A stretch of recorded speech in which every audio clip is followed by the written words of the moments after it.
Oh, here we go. And right up in center, right? This is just the command central. Now, this is based off if you had 3 stores, you'd have the 3 different stores that are feeding you information into the one. And real simple, everything that's marked in yellow is actually what you've got to fill out. So to give you an idea how little you actually have to fill out, right? There's not a whole lot that you're going to have to be putting in there. You need to know how much your inventory dollar amounts, how many units, dealership CIT, contracts in transit, that'll roll up from the different sheets, how many cars they've sold, all this information, each manager, how many units they've got, how much gross they've made, what their PVRs, all that data is rolling up into here for you. You know exactly how many of your salespeople are sold, what their pace is, projected, if they have any variance. So let me go into one of the trip logs real quick. So real simple, as you can see here, we're just going to click on the date. Oh, we sold 1, we sold none, whatever it is. Fill in all the information, all the data is going to get collected, and then transfer itself accordingly to where it needs to go.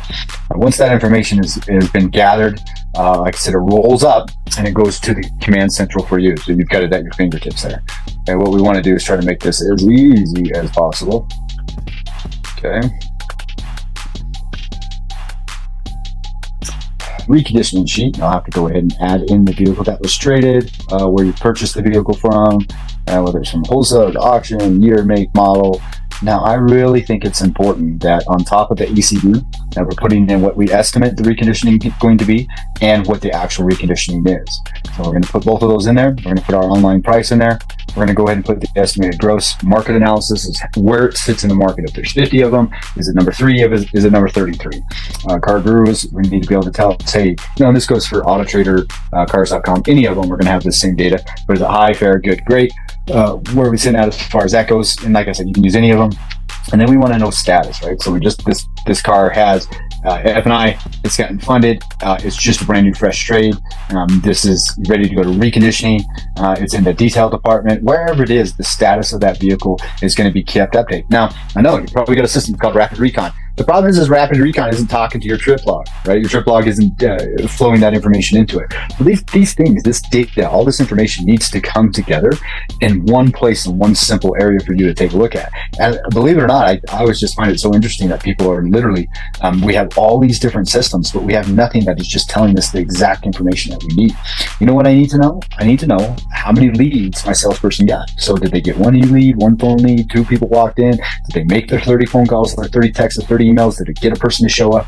Did it sell a half a car? And this is actually by day. I want to know this every single day, right? And then it's going to roll up into the weekly total. Okay. And I'm going to have this information on every single salesperson at every dealership. So, you can put as many salespeople in here as you need. But all that data and all that information is going to roll back up, like I said, to your master. Let me get back to the master. My pretty face in the way. Get back to the command sheet, all that data information will roll up into here for you. So you'll constantly know where you're at, where you're closing. And then on top of it, here's your checklist.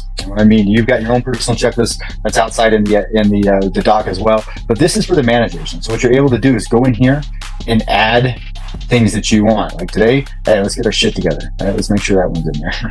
Whatever it might be. And then whatever you put on their checklist, okay, is going to show up, boom, right here. Okay. And as they're going through and, Xing them out, right, you're knowing, hey, they're getting their job done, whatever it is, right?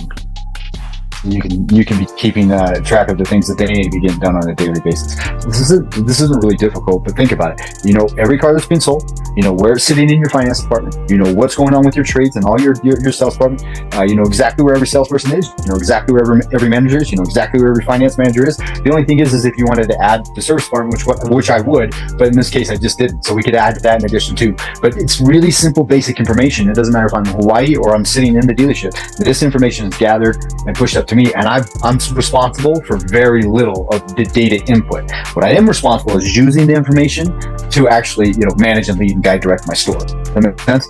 Any questions about that?